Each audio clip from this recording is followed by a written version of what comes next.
Hey, salut à tous, c'est Justine. Ça fait quelques semaines que je vous ai pas fait de coucou sur la chaîne, c'est normal, j'étais en vacances, vous m'excuserez. Et entre temps, que s'est-il passé? Surprise, joie et bonheur de Jeannette. On est passé à 300K sur cette chaîne YouTube, donc merci du fond du cœur. Et pour vous remercier, je voulais vous annoncer qu'il va y avoir des grosses surprises qui vont tomber la semaine prochaine. Abonne-toi à la chaîne maintenant. Aujourd'hui, je vais vous expliquer 6 raisons qui peuvent justifier votre stagnation, parce qu'il n'y a rien de pire que de faire des efforts et de se rendre compte qu'on stagne. Alors j'espère que vous êtes prêts. C'est parti!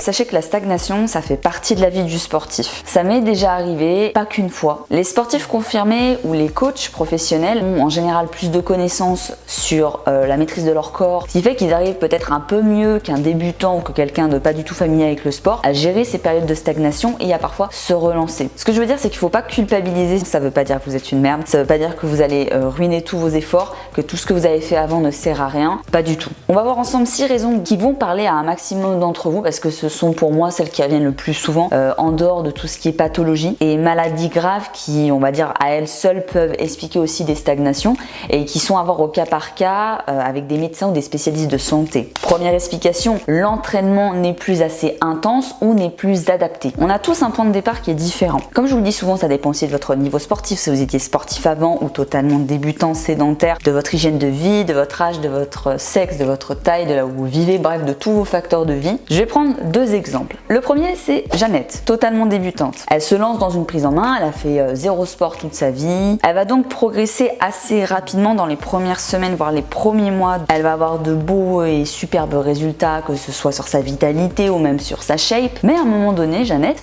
comme tout le monde, elle va stagner. Pourquoi? Parce que le corps progressivement va s'habituer à son entraînement. Comme au départ, il va passer de 0 sport à un peu de sport. Il va forcément avoir un choc pour le corps, ce qui va entraîner les changements. Et après, une fois que le corps se sera habitué à cette nouvelle routine sportive, à un moment donné, son corps il va devenir plus fort, plus résistant et plus endurant à l'entraînement qu'on lui fait subir. Et c'est parce que son petit corps il s'est adapté à la petite Jeannette qu'à un moment donné, elle va plus progresser si elle continue de s'entraîner de la même manière. Le deuxième cas, c'est Jeannot, grand sportif depuis moultes années, assidu, régulier. Il va en général peut-être garder son rythme de croisière, ne pas forcément modifier ses entraînements, faire toujours les mêmes exercices, même nombre de répétitions. Mais malgré tous ces efforts, à un moment donné, Jeannot aussi va stagner. Dans les deux cas, la raison c'est que votre corps à un moment donné il va s'habituer au stress, au choc, à l'entraînement que vous lui faites subir. L'entraînement il doit alors devenir soit plus intense, soit peut-être aussi changer de style d'entraînement parce que je vous rappelle qu'il y a 1 million de façons de s'entraîner. Tu peux aussi diminuer les temps de récupération entre tes fractionnés ou tes temps de repos à la musculation pour rendre tes trainings plus intensifs, augmenter les charges progressivement à la muscu. Et puis au-delà de ça, je trouve que ça joue aussi sur la motivation parce que je sais pas vous, mais moi quand je fais la même chose pendant 6 mois, à un moment donné je me fais chier et ça me démotive un petit peu. Donc le fait de changer votre training, ça peut aussi vous motiver. Moi c'est ce que j'ai fait il y a 1 an quand j'ai attaqué la prise de masse. J'étais dans une période de stagnation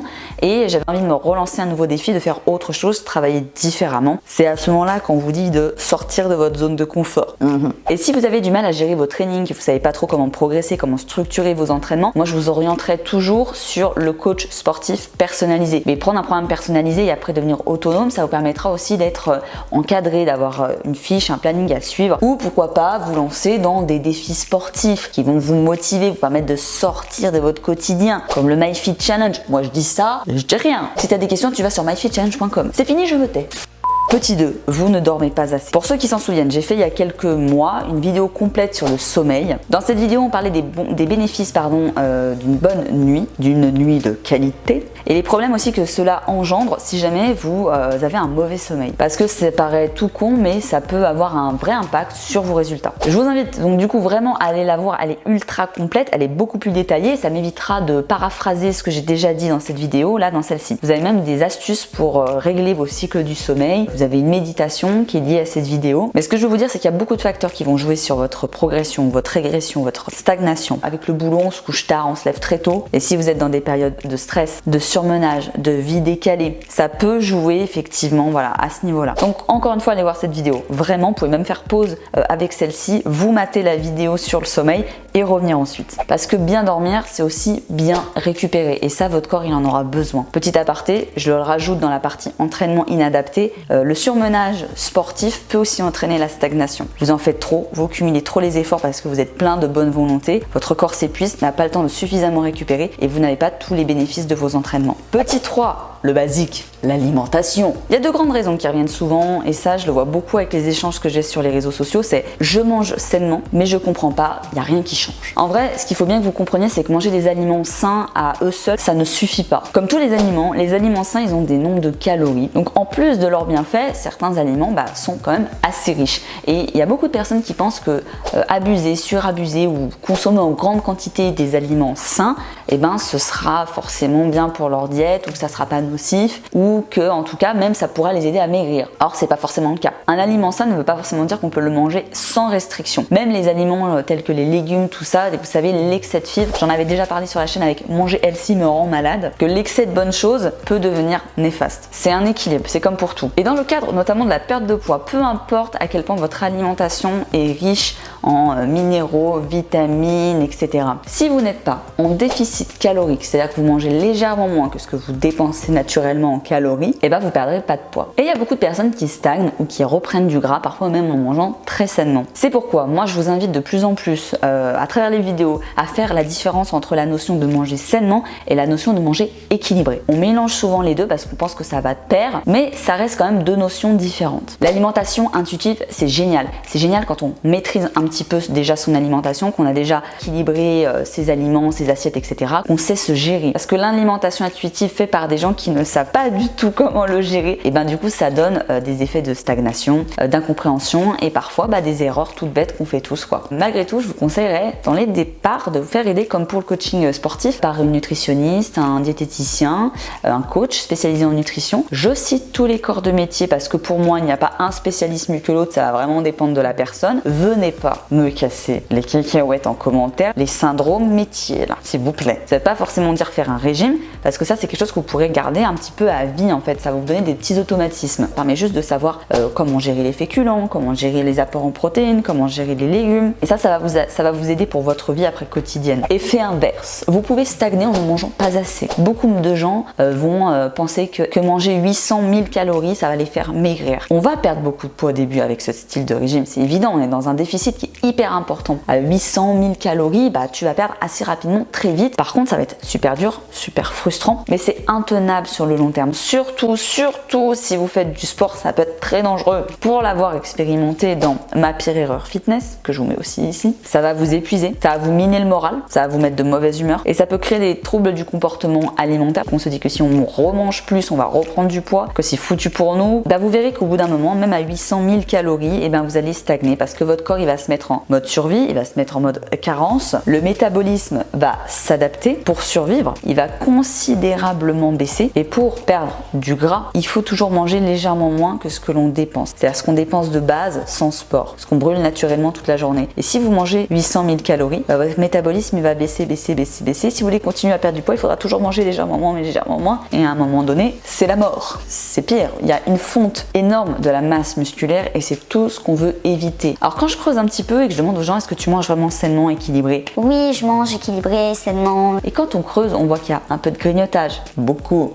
Donc il y a deux vidéos que je voudrais vous recommander, c'est la détox au sucre et également stop au grignotage, qui sont deux vidéos très sympas que je vous invite aussi à regarder très attentivement, qui parlent de deux choses différentes. Toute cette partie alimentation, c'est ce qui va aussi forcément justifier une période de stagnation. 4. Les compléments alimentaires. C'était très important pour moi de vous mettre cette partie-là dans la vidéo, sachant que moi-même je suis consommatrice et sponsorisée par une marque de compléments, bien que les compléments ce soit pour moi le grand allié du sportif. Beaucoup font l'erreur de penser que la consommation seule de compléments va justifier leurs résultats. Même sur mes photos où je mets des placements de produits de mon shaker de whey et qui peuvent se dire tiens, si il y a Justine qui a eu des résultats, c'est forcément grâce à ce shaker. Le shaker de compléments fait partie d'un tout. Si vous pensez que ça va faire le job à votre place, testez, vous verrez, ça ne marche pas. Et puis je reçois beaucoup de messages de personnes qui veulent faire des rééquilibrages alimentaires mais qui veulent pas forcément changer leurs habitudes, mais à côté de ça qui veulent consommer des compléments. Sans la base, ça sert à rien de rajouter des compléments. Et en pensant que les compléments alimentaires sont des produits miraculeux, vous vous allez être très déçu, vous allez être démotivé et vous allez perdre confiance en vous aussi. Et c'est tout ce qu'on veut pas. 5. Consommer suffisamment de protéines. Manger un bol de salade sans apport protéines, sans glucides, avec que de la verdure et des légumes, ça paraît très sain dans l'idée, mais c'est pas bon quand même. Tu n'es pas un lapin nain, Jeannette. Et ne pas consommer suffisamment de protéines, qu'elles soient de source animale ou végétale, c'est une erreur. Très important parce que vos muscles sont constitués de protéines. Lorsqu'on va faire par exemple de la musculation, lorsqu'on va s'entraîner les muscles, on va leur faire des micro-lésions sur les tissus musculaires qui ont besoin de protéines pour se reconstruire et bien récupérer et donc croître. Prendre du muscle, très important aussi pour la perte de poids. Plus vous êtes musclé, je vous rappelle pas obligé d'être bodybuildé pour ça, plus votre corps, votre métabolisme va être haut et va dépenser de l'énergie. Plus vous êtes musclé, plus vous brûlez des calories. Et ça,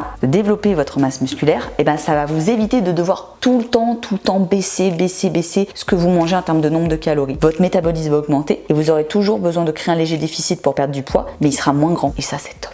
Et toutes les protéines sont efficaces. Poulet, bœuf, soja, quinoa, certaines graines, etc. Et les protéines végétales sont tout aussi bonnes que les protéines animales. Il y a eu de nombreuses études qui l'ont prouvé. Donc quel que soit votre objectif, si vous êtes en carence de protéines, ça peut également justifier votre stagnation. Et surtout du coup si vous êtes sportif. Et donc c'est là qu'on revient au shaker de protéines qui peut être à ce moment-là intéressant pour combler les apports en protéines si l'alimentation solide de base ne vous suffit pas finalement. Si vous êtes perdu dans vos macros, j'ai une nouvelle vidéo à vous conseiller qui est également sur la chaîne, qui est calculer ses macros pour perdre du poids, mais elle est totalement valable si votre objectif est par exemple de prendre du muscle, etc. J'exclus volontairement dans cette partie-là les personnes qui ont des problèmes rénaux et qui doivent être encadrés par le corps médical. Vous n'aurez pas de problème de santé, consommation élevée en protéines si vous n'avez pas de problèmes rénaux à l'origine. 6. L'hydratation et le stress. Comme je vous le disais juste avant, il y a plein de facteurs qui jouent sur votre progression, votre stagnation. Et je sais que parfois c'est pas la réponse la plus glamour, la plus spectaculaire. Je sais, il y a des personnes qui aimeraient bien que je leur dise tu as du mal à perdre du poids, tu n'arrives pas à prendre du muscle, j'ai un exercice pour toi, j'ai un complément, mange cet aliment et tous tes problèmes vont s'envoler.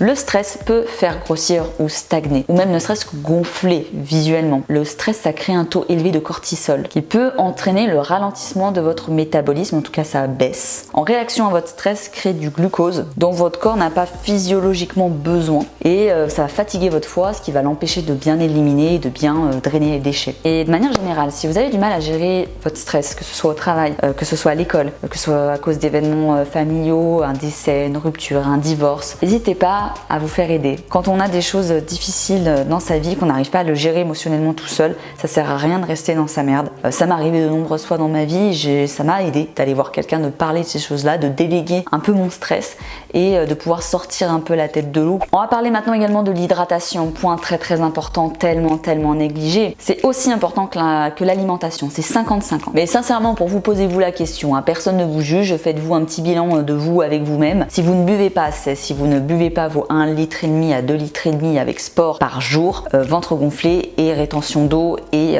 stagnation. Vraiment, sur le long terme, ça m'a donné soif cette histoire. Je vais aller boire un verre d'eau après cette vidéo. Buvez de l'eau le matin au réveil, ça va vous donner un putain de coup de fouet si vous avez mal à la tête. Par contre, non, boire de l'eau en tant que tel ne fait pas maigrir. Attention, warning, si votre corps est mal nourri et mal hydraté, il va tout simplement mal fonctionner. Et la réhydratation va permettre de réduire tout ce qui est calculs rénaux, reconstruction des cellules et surtout bonne élimination des déchets. Et plus tu élimines les déchets, plus ça va bien dans ton corps et que tu peux émincir et perdre du gras et prendre du muscle et tout ça. Et ça va permettre une récupération optimale. Manger des fruits et des légumes qui sont riches justement en eau. Et surtout l'eau, ça va bien basifier votre alimentation, c'est-à-dire calmer l'acidité notamment de l'apport protéine animale pour justement calmer les inflammations du corps. Et voilà les amis, j'espère que cette vidéo vous aura plu. Surtout, abonne-toi pour ne pas rater la surprise qui sort dans quelques jours que je vais vous annoncer sur la chaîne pour fêter les 300K.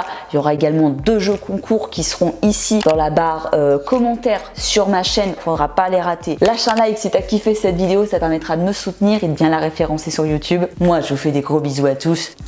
Je vous kiffe et je vais m'hydrater. Collectible, famous, also famous, #1 desirable. I do what I want when I want and how I want it. Leave you with the one in the air. That's how I roll. I got change.